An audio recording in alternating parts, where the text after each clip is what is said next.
possible. Autre sujet sensible dont j'avais souhaité l'inscription dans le cadre de ces chantiers, l'adaptation du réseau de nos juridictions. Et c'est donc Dominique Raimbourg et Philippe Houillon qui ont accepté, peu importe l'ordre, c'est l'un et l'autre qui ont accepté de réfléchir à ce sujet. Bien, Madame la Ministre, comme vous venez de le dire, Dominique Raimbourg et moi-même avons été chargés de ce chantier de la réforme de l'organisation territoriale et nous avons l'honneur de vous remettre aujourd'hui l'état de nos réflexions après avoir entendu plus de 200 personnes, des acteurs de la justice pour l'essentiel bien entendu, mais aussi des préfets de département, des préfets de région, des parlementaires, des élus locaux notamment. Il y a un premier, et puis on a aussi reçu, c'est les acteurs de la justice, les avocats, Madame la Ministre, bien entendu.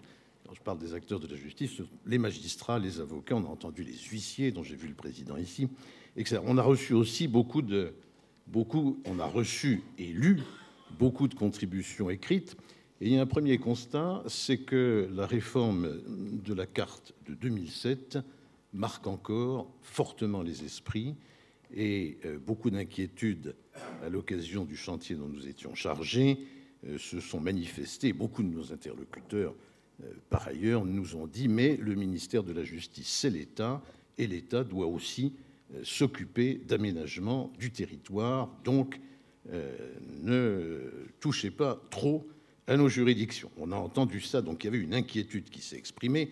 Il y a eu des critiques plus habituelles sur le caractère un peu incompréhensible de l'organisation judiciaire, sur le manque de prévisibilité des décisions de justice et puis, bien sûr, sur la durée des procédures. Mais nous avons aussi reçu des contributions extrêmement riches, extrêmement pertinentes de régions et qui étaient le fruit de concertations de tous les acteurs locaux. Et il y a vraiment des idées originales qui nous ont été communiquées. Vous les trouverez, comme ont dit mes collègues avant moi, dans le rapport que je vous invite à lire, bien entendu. Alors, nous avons considéré qu'il y avait 3 préalables pour la crédibilité d'une réforme dans ce domaine. Le premier, c'est un effort budgétaire qui consisterait au minimum à ce que les postes vacants de magistrats et de fonctionnaires soient pourvus, premièrement. Deuxièmement, c'est le recentrage, mais cela a été abordé, du juge sur ses missions, donc c'est tous les sujets qui n'étaient pas les nôtres, de la déjudiciarisation et de la forfaitisation, etc., que mes collègues ont abordé. Et puis le troisième, parce qu'on en a eu l'expérience, comme je le disais à l'instant, c'est l'instauration d'un véritable dialogue entre les différents acteurs, car on s'aperçoit que ça résout beaucoup de choses. L'idée générale de nos propositions, c'est finalement et simplement de promouvoir une autre façon de travailler, de promouvoir une façon de travailler plus en réseau. Voilà l'idée générale qui dicte nos propositions, qui sont articulées autour de 4 axes.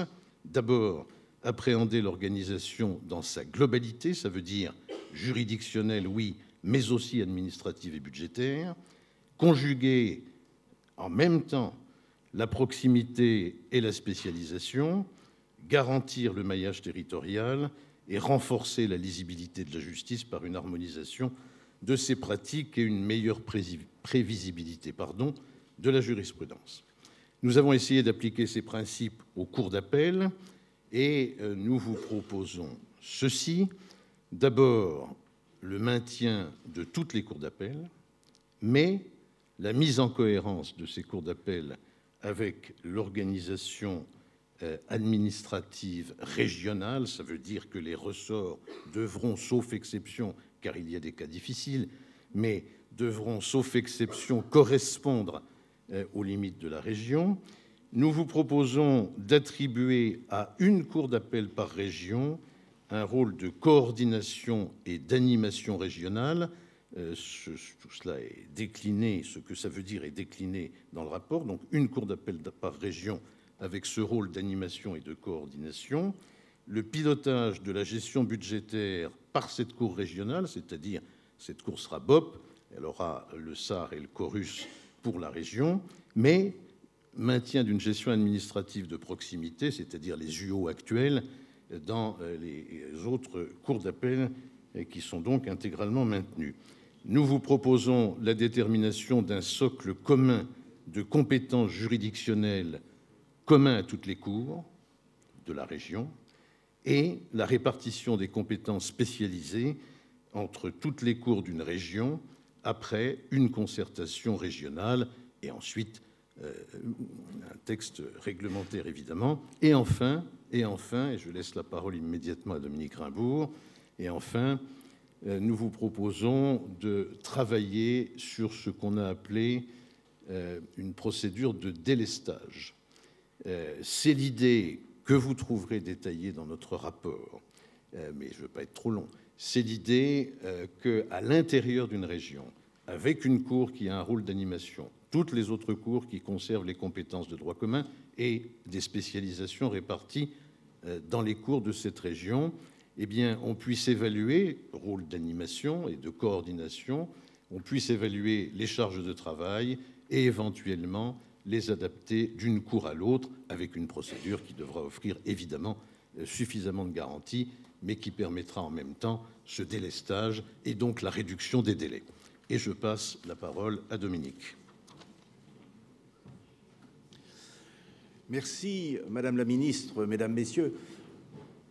En ce qui concerne la première instance, nous avons repris les principes que vient d'énumérer Philippe Houillon, c'est-à-dire en clair, ni fermeture, ni dévitalisation d'un quelconque site de justice. Ce qui, décliné d'abord sur la répartition des compétences, donne l'idée qu'on devrait créer deux types de juridictions qui recoupent un peu ce qui est aujourd'hui le tribunal de grande instance et le tribunal d'instance. Nous rejoignons les travaux du groupe chargé de la procédure civile. Il y aurait donc un tribunal judiciaire et des tribunaux de proximité. L'originalité de notre démarche, c'est de dire qu'il faut renforcer la proximité, que ceux qui sont aujourd'hui les tribunaux d'instance doivent voir leurs compétences augmenter et qu'ils devraient se consacrer à tous les contentieux pour lesquels la représentation par avocat n'est pas obligatoire.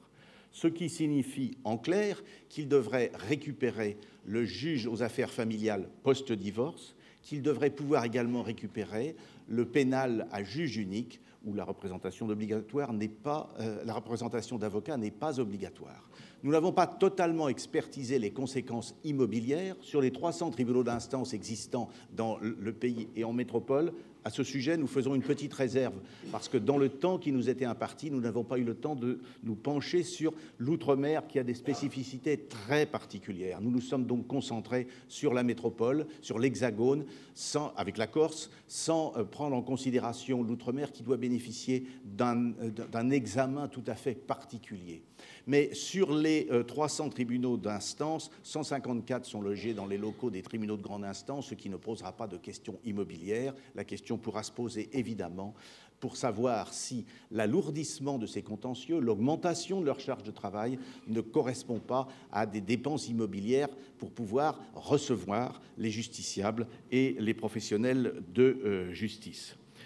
En ce qui concerne l'évolution à venir, et c'est en cela que ce sur quoi nous insistons, c'est que ce tribunal judiciaire, à terme, à l'issue de concertations qui seront sans doute très longues, très difficiles, à terme, ce tribunal judiciaire, qui recoupe un peu ce qu'est aujourd'hui le tribunal de grande instance, ce tribunal judiciaire devra intégrer les conseils des prud'hommes et devra intégrer les tribunaux de commerce au terme de concertation, d'une évolution qui sera forcément une évolution assez longue.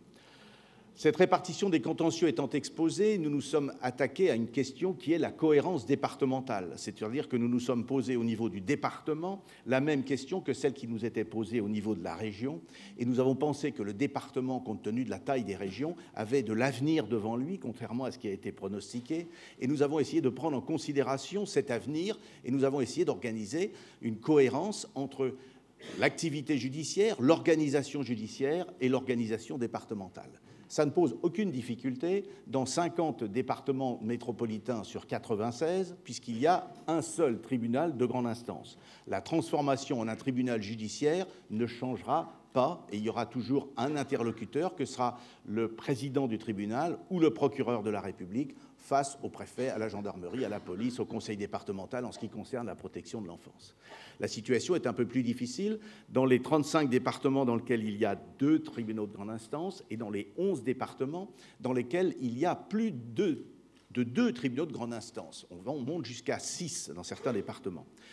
Force est de constater que nous n'avons pas vu, Philippe Houillon et moi, de dysfonctionnement majeur dans les départements. C'est-à-dire, en clair, que l'implantation des tribunaux de grande instance, quand bien même elle est nombreuse, correspond à des nécessités géographiques. Dans les 6 tribunaux de grande instance du Nord, entre celui qui est le plus à l'est, à Avesnes-sur-Helpe, et Dunkerque, qui est le plus à l'ouest, il y a près de 200 km d'écart. Entre Saintes et La Rochelle, il y a une grande distance. Entre Dieppe, Le Havre et Rouen, il y a aussi des distances importantes et des bassins qui sont des bassins différents, comme c'est le cas entre Nantes et Saint-Nazaire. Donc il ne nous est pas paru qu'il était nécessaire d'organiser la fermeture des tribunaux de grande instance actuels, et on pense qu'il est possible, dans ces 35 départements et dans ces 11 départements, d'organiser ça autour d'un tribunal judiciaire, de plusieurs tribunaux judiciaires par département, ceci étant justifié par la géographie. Pour assurer la cohérence, de la même façon qu'il y a une cour d'appel qui est une cour d'appel chef de file, il faut qu'il y ait un tribunal qui soit un tribunal chef de file et un procureur qui soit un procureur chef de file qui organise l'action publique, et que cette action publique, en concertation avec les autres procureurs de son département, cette action publique soit, comme l'action judiciaire, soit unifiée et qu'il n'y ait pas de différence à l'intérieur d'un même département entre le ressort d'un tribunal et d'un autre. Nous avons, troisième point, repris la procédure originale de délestage, c'est-à-dire la possibilité de transférer un dossier à une autre juridiction dans le cas où il y a un encombrement. Cette idée nous a été soufflée par le barreau de Limoges. Il faut rendre aux auteurs la paternité de leurs œuvres, mais je pense que c'est une idée qui permet une mutualisation et qui permet de répondre à un encombrement judiciaire qui, dans certains cas, atteint des proportions difficilement supportables. En conclusion, et je suis comme les autres rapporteurs, c'est-à-dire que je renvoie à la lecture d'un rapport que, évidemment, je considère comme intéressant, je renvoie donc à la lecture de ce rapport. Quelques remarques. La remarque principale, c'est qu'il y a des conditions pour qu'une réforme fonctionne et puisse fonctionner à l'avenir. La première de ces conditions, ce sont les préalables qu'a rappelé Philippe Houillon, c'est-à-dire qu'il faut des moyens financiers supplémentaires, qu'il faut une déjudiciarisation qui correspond à un amenuisement du travail. Il faut également un dialogue qui soit un dialogue plus important avec les partenaires, police-justice d'un côté, pénitentiaire de l'autre, et également avec les élus locaux, de façon à ce que non seulement l'architecture de la justice, mais également son fonctionnement soit mieux compris. Il faut évidemment démythifier les cartes. Il y a autant on peut espérer que tout soit rationnel et que toute l'action publique soit organisée autour de la même carte, autant il faut considérer que c'est une utopie. Au sein de la justice, il y a déjà 2 cartes, entre la carte de l'action judiciaire et puis la carte de l'organisation administrative, de l'organisation de la pénitentiaire et de l'organisation de la protection judiciaire de la jeunesse. Et il faut se souvenir, lorsqu'on veut unifier les cartes, que 26 cartes existent pour répartir des compétences spécialisées entre tous les tribunaux de grande instance de l'Hexagone. Donc, pas d'ambition qui soit une ambition démesurée et qui aboutirait à des résultats qui seraient des résultats qui ne leur donneraient pas satisfaction.